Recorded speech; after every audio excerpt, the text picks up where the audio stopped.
কাশতে কাশতে দম বেরিয়ে শ্বাসকষ্ট উঠে যাচ্ছে, বুকের মধ্যে কপ আটকে গেছে, কাশি দিলেই মনে হচ্ছে বুক পেট ছিঁড়ে যাচ্ছে, যদি এমন হয়ে থাকে তাহলে বানিয়ে নেন এই পানীয়টা। মাত্র 3 দিন খাবেন, ইনশাল্লাহ ঠিক হয়ে যাবে। তো প্রথমেই আমরা 1 লিটার পানি দিয়ে দিব, তার মধ্যে দিয়ে দিব বড় 1 টুকরো আদা কুচি কুচি করে কেটে। তারপরে দিয়ে দিয়েছি দারচিনি, 4টা বড় বড় দারচিনি নিয়ে ছেঁচে দিয়ে দিলাম। তার সাথে কয়েকটা লবঙ্গ এবং দিয়ে দিয়েছি বেশ কিছুটা তুলসী পাতা। পুরো মিশ্রণটা আমরা প্রায় 15 থেকে 20 মিনিট লো আঁচে এইভাবে জাল করে নিয়ে ছেঁকে নিব।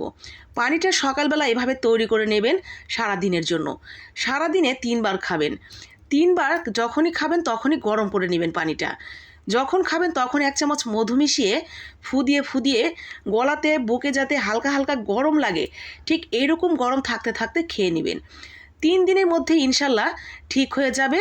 পাশাপাশি ডক্টর দেখাবেন, ডক্টরের পরামর্শ অনুযায়ী ওষুধ খাবেন।